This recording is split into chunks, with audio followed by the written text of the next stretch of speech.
Sir, railway budget पर बहस चल रही है। ये बजट आम आदमी और गरीबों का बजट कहा गया, परंतु सर मैं बड़े दुखी मन से मैं इस बजट की खुशी में ताली नहीं बजा पा रहा हूं, क्योंकि आज बंबई की आम जनता जो खास तौर से बंबई की लोकल ट्रेन में सफर करती है उसकी हालत बहुत खराब है। ट्रेन में सफर जानवरों की तरह से कर रहे हैं। पीक आवर्स में यह हालत है कि मैंने पहले भी कहा था, इसी हाउस में बात हुई थी, पीक आवर्स में यह हालत है कि आदमी ट्रेन में कैसे घुसेगा। जो कपड़ा पहन के घुस रहा है वो कपड़ा वापस पहन के निकलेगा या बदन से कपड़ा उतर जाएगा, कुछ उसका भरोसा नहीं होता है। बिल्कुल वही हालत है। 50 लाख लोग रोजाना ट्रेन में सफर करते हैं और उसके लिए लटक कर लोग जाते हैं, उसके ऊपर छतों पर बैठ कर जाते हैं, लोग गिरकर लोग कट जा रहे हैं। मतलब बहुत ही बुरी हालत है। और ये ट्रेन बंबई की लाइफ लाइन है। मैं 3000 लोग लोकल ट्रेनों में हर साल हादसे की वजह से कट कर मर जाते हैं। नहीं कल से है। और हम यहाँ इस वक्त बहस कर रहे हैं, इस वक्त भी बंबई के लोकल ट्रेन में कोई न कोई शिकार हुआ होगा मौत का, और कुछ न कुछ लोग अस्पताल में जरूर गए होंगे। सर 31,000 करोड़ का के बजट में 50% बंबई के लोकल की ट्रेन का हिस्सा है। परंतु मैं आज 60 साल हो गया इस देश को आजाद होकर के, आज भी हम लोगों को इतनी सहूलत नहीं मुहैया करा सके कि लोग आसानी के साथ सफर कर सकें। छतों पर बैठकर बंबई में, और यही नहीं, लॉन्ग डिस्टेंस ट्रेनों के अंदर भी देखा गया है कि लोग छतों पर बैठ के सफर कर रहे हैं। सर बंबई में बहुत सारे लोग, पूरी बंबई जो है बाहर के लोगों से बसी हुई है, खासतौर से बिहार के लोग, बंगाल और उत्तर प्रदेश के लोग बहुत बड़ी तादाद में हैं। अगर आप आजकल छुट्टियों का सीजन आ रहा है, अगर आप देखेंगे आजकल रेलवे स्टेशन के ऊपर बेचारे बगैर रिजर्वेशन वाले जो लाइन लगाए रहते हैं, और वहां दलाल लोग रहते हैं, पुलिस रहते हैं, जो पैसा देता है उनको आगे कर देते हैं, और पुलिस जानबूझकर डंडा मारकर पूरी लाइन को खराब कर देती है। बाद में जो पैसा देता है उसको आगे कर देती है, और ट्रेन के अंदर लोग सांस नहीं ले सकते। बहुत बुरी हालत है। लोग अपना गांव घर छोड़ करके बेचारे साल भर बीवी बच्चों के बगैर बंबई में रहते हैं। जब छुट्टियां होती हैं तो जाने के लिए उनको बेचारों को रिजर्वेशन, जो गरीब है बगैर रिजर्वेशन की गाड़ी में बैठते हैं, उनकी हालत बहुत खराब है।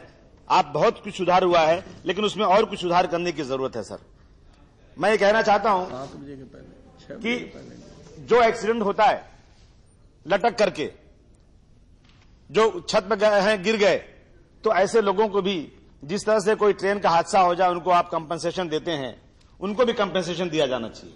और जिसकी लापरवाही होता है, रेल के जिन अधिकारियों की लापरवाही होता है, उनको दंडित किया जाए और उसके लिए इसमें कुछ न कुछ सुधार लाया जाए। सर साफाई के बारे में 2007-2008 को सफाई के साल के तौर पर मनाया जाएगा, लेकिन बंबई जैसे शहर जहां सारे ऑफिसर्स हैं आपके, चर्च गेट, दादर, वीटी, ऐसी जगहों पर जब तक और खास सफाई का ध्यान नहीं दिया जाएगा, वो सिर्फ एक साल मनाने से मुझे नहीं लगता कि सफाई का काम पूरा हो सकता है। सर दूसरी चीज है, इमरजेंसी में जब कुछ एक्सीडेंट होता है तो उन पैसेंजर्स को उसी वक्त, जब तक हेल्प नहीं मिलेगी, इमीडिएट हेल्प नहीं मिलेगी, उनको इमीडिएट हेल्प मिलना बहुत जरूरी, स्ट्रेचर होना चाहिए, उनको फौरन पहुंचना चाहिए। देखा यह गया है कि इमरजेंसी उनको हेल्प नहीं मिल पा रही है, उसमें थोड़ा सुधार करने की जरूरत है। और अगर ये हो गया तो जो 3000 साढ़े 3000 लोग हर साल मर जाते हैं, उनको जो है उसमें से आधे लोगों को शायद लगता है कि बचाया भी जा सकता है। इसलिए सर मैं आपसे सिक्योरिटी को मद्देनजर रखते हुए बंबई के स्टेशनों की बात करूं तो हर स्टेशन के ऊपर जो कैंटीन है, उन कैंटीनों में सिलेंडर, गैस सिलेंडर और स्टोव वगैरह है, जिससे थोड़ा वहां पर आग लगने का खतरा रहता है। उसके लिए कुछ एहतियाती कदम उठाने की जरूरत है। हालत बहुत खराब उसकी है। गंदगी तो वहां इतनी ज्यादा है कि गंदगी के लिए जब तक ख्याल नहीं किया जाएगा बहुत बुरी हालत होती जा रही है। बंबई पुरानी दिल्ली से चलने वाली समझौता एक्सप्रेस ट्रेन और बंबई के लोकल ट्रेन में धमाका हुआ, लेकिन सर इसको महसूस किया जा रहा है कि सिक्योरिटी के नाम के ऊपर एक सवालिया निशान बन गया है। और जो पुलिस ने या जिन्होंने भी इसकी इंक्वायरी किया है, वो इंक्वायरी बिल्कुल ट्रांसपेरेंट नहीं है, वो बिल्कुल साफ सुथरी इंक्वायरी नहीं है। लोगों के दिलों में एक शक शुबा है आज भी। बंबई की जो एक्सीडेंट हुआ था उसके लिए मांग की गई कि सीबीआई की इंक्वायरी हो जाए, सीबीआई इंक्वायरी नहीं हुई। सर दूसरी चीजें, अभी आपने पिछले साल बहुत हंगामा हुआ बंबई महाराष्ट्र के अंदर, बेचारे लोग बाहर से नौकरियों के लिए आ रहे थे और नौकरियों को आने के लिए शिवसेना के लोगों ने उनको बुरी तरह मारा पीटा, उनको बेइज्जत किया, उनको अपमानित किया। और आज फिर दोनों, दूसरा ग्रुप कौन सा आपका? अच्छा, दूसरा ग्रुप जो है वो एक और नया निकल गया आजकल, नव निर्माण सेना। ये सेना ही बनाते हैं ये लोग, सेना बना कर लोगों को डराने धमकाने का काम है। अब ये आजकल नया ग्रुप निकला है, तो जो कैंटीन वगैरह का जो वहां पे टेंडर निकलता है रेलवे के अंदर, उस टेंडर में लोकल लोगों को टेंडर मिले ऐसी धमकियां दी जा रही हैं और बाहर के लोगों को साथ वहां फिर जुल्म ज्यादती हो रही है। हमारे मंत्री जी यूपीए सरकार में शामिल हैं। एक महाराष्ट्र की सरकार, मैं कोई राजनीति नहीं कर रहा हूं, परंतु महाराष्ट्र की सरकार इस चीज पर बिल्कुल कदम नहीं उठा रही। जिन लोगों ने उन बेचारे बिहारी और उत्तर भारतीय लोगों के साथ में बेइज्जत किया, उनको मारा, आज तक उनके पर कदम नहीं उठाया। उनके साथ बहुत सख्त कदम उठाना चाहिए।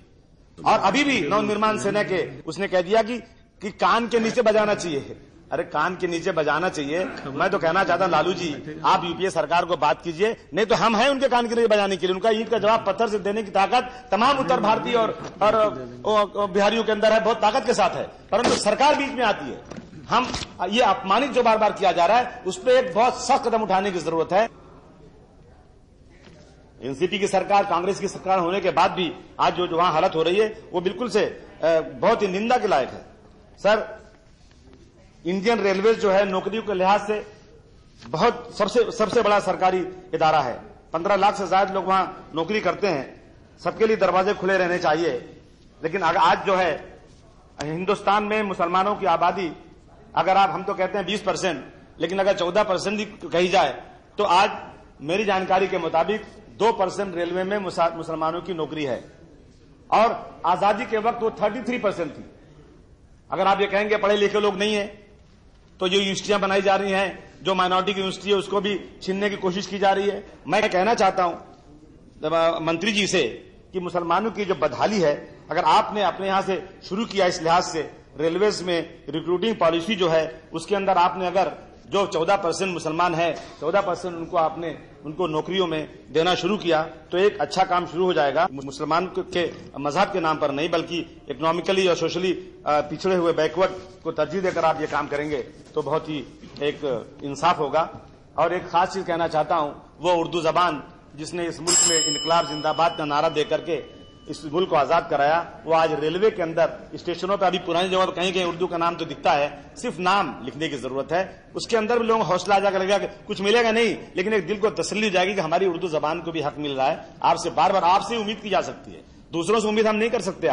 आज आपसे उम्मीद की जा सकती है। अगर आपने कलकत्ता, बंबई, बनारस, हर जगहों पर आपने थोड़ा उर्दू में नाम लिखना शुरू कर दिया, तो लगेगा कि उर्दू को भी आज उसका हक मिल रहा है। 60 वर्षों से इस उर्दू के साथ बहुत खत्म करिए सर, अब खत्म करिए दीजिए।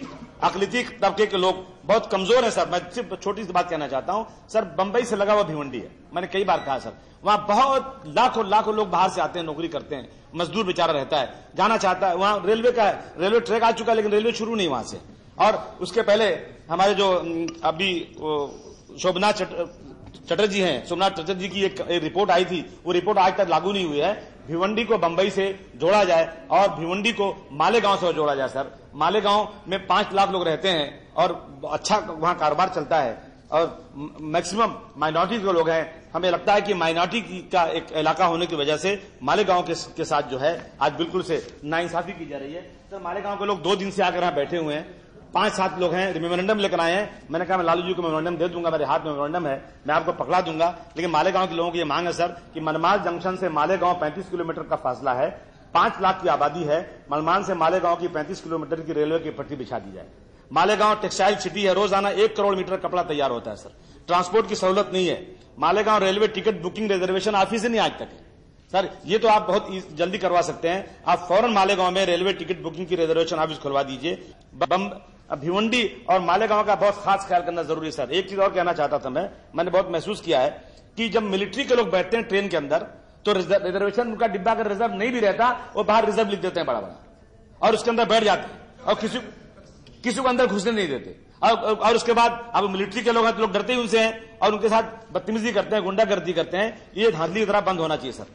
यही मैं आपसे मांग करना चाहता हूं और मुझे उम्मीद है कि लालू जी से कि आज माइनॉरिटी के साथ जो बहुत ज्यादती हो रही है मालेगांव और भिवंडी का खास तौर से। सर एक छोटी सी बात बस खत्म हो गई है। देखिए बंबई में जो ट्रेन चलती है तो जहां से शुरू होती है ना वहां पे भर जाती है, वहां से निकले आप तो मीरा रोड पड़ता है, एक तरफ मुमरा पड़ता है जो 99% मुस्लिम इलाका है, वो लोग बैठ ही नहीं सकते उसके अंदर। सुबह अगर आप 8 बजे से 12 बजे तक और शाम को 5 बजे से रात को 9 बजे तक बैठना चाहें तो इम्पॉसिबल। बैठना है तो आदमी बहुत तैयारी करे, पहलवानी जैसा करता है ना, पूरी तैयारी करे, कपड़े बड़े बांध ले और संभाले और बैठे और घुसे अंदर, खड़ा हो जाए तो अपने आप धक्के से अंदर भेज दे। मैं आजकल ट्रेन में सफर करता हूं क्योंकि मुंबई की हालत बहुत खराब है। तो अगर आप एयरपोर्ट से कोलाबा यानी 25 किलोमीटर जाना चाहेंगे शाम को तो 2 घंटे 2.5 घंटे लगते हैं। तो ट्रेन में सफर करने बहुत मैं पिछले 1 साल से काफी ट्रेन में सफर कर रहा हूं, मैं बहुत हालत खराब है। तो कुछ न कुछ जो लोकल ट्रेनें हैं और जहां से ट्रेन बनती है, जैसे मीरा रोड हो गया और मुमरा हो गया, वहां से कुछ ट्रेन बने या थोड़ा ज्यादा ट्रेनें शुरू हो जाएं तो लोगों को सहूलत मिल जाएगी।